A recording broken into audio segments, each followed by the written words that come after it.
man. That was a hard sight to watch, and now we have tanks coming in here, yeah. This is for the time where Ronan will GG, and I say I am terrible because I said that, I said Ronan was gonna win. Why? Why do I always guess the wrong opponent? Oh, why? Oh, well. Well, carriers are up, but 2 carriers really not gonna do anything against... I'm trying to find his, like, Goliath. He doesn't have, like, a single Goliath out right now. You know what's either there's a production tab in Pr.4? Yeah, he has not a single Goliath out. 1. No, he's 2. He's 3-4. They kind of blended it with the mech. He's 4. That actually might be enough to kill off 2 carriers. But they do a good amount of damage, but I mean, that's the problem. I mean, the difference is, like, carriers... Okay, put this in the fact straight like this. With their +1 attack, they're shooting out 8 interceptors per carrier. Now add 1 damage per second, okay? So let's say these guys do, let's just put in like 1 second for all the interceptors to attack, and they attack every 1 second. Okay, let's just put that out there for you. They're doing 6 damage per interceptor, so 6 times 8 is 48. Okay, if you add 3 attack to that, 9 times 8, that is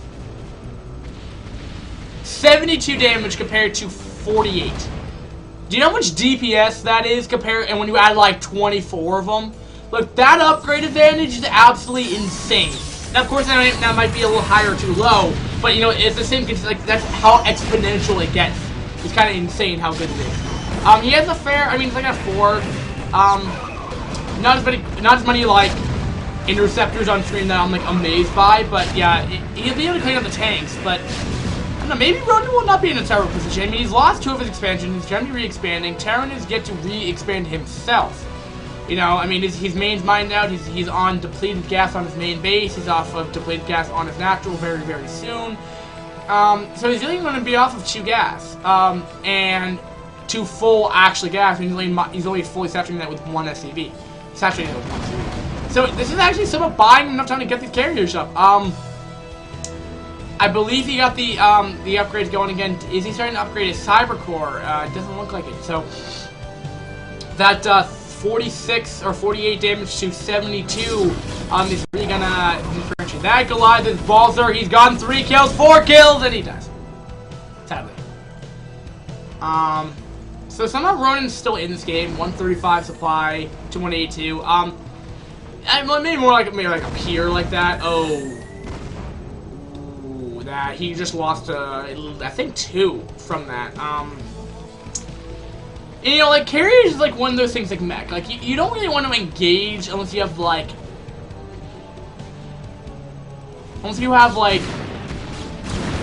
I don't know, like 12 at least, and then they're like upgraded, because like you catch your opponent off guard, doesn't give them enough time to react.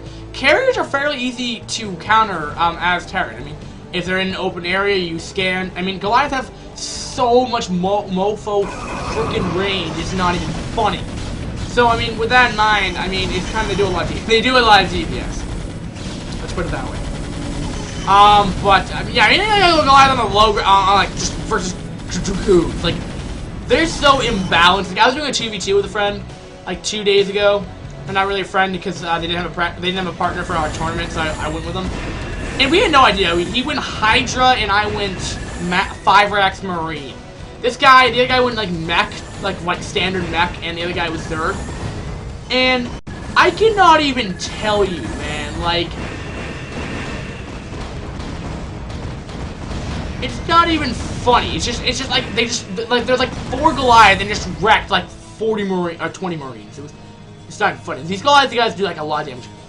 15 damage on the low ground. It's really good damage. But Ronan, I mean, 73 supply. I mean, this game's over. I mean, there's like a point where I think he's just stalling for time. I mean, he's just forcing like a longer game that really needs to be happening. Okay, there's a GG.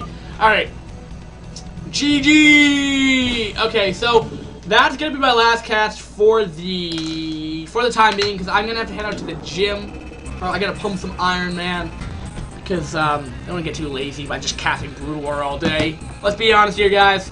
But that means Reps did win this series, guys. So if we put that in perspective here, we did have a draw. We do not know who won that other series between... Let me just go double check if you guys are just tuning in. Feel free to go. I'm just recapping so far what we've gone over so far. And then I'll be going over the last series. But so far, just to recap, I've casted Handy versus Dualt. Dualt won, I believe. I believe he won. I versus Tama, that ended up in a draw because I only have 2 replays, but I don't want to look it up right now because it will spoil the rest of the things. Protect beat Ronin, and then we had Plum versus Stroke. Stroke did not win, yeah. So Handy won against Dualt. Protect and Plum won their game. So with that in mind, at least I think that's what happened. Yeah, Plum won both games. So putting that in mind, we have the 2v2 to come up. That should be a fun series. First game on that will be on Beltway. See how that's going to go down.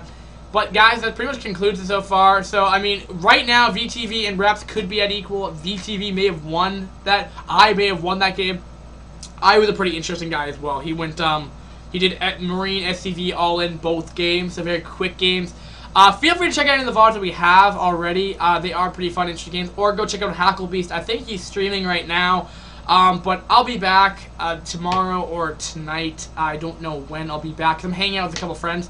So I do have a life, but I'm a passionate Brood War caster. Guys, thanks for watching again, and peace. We'll be back tomorrow or tonight.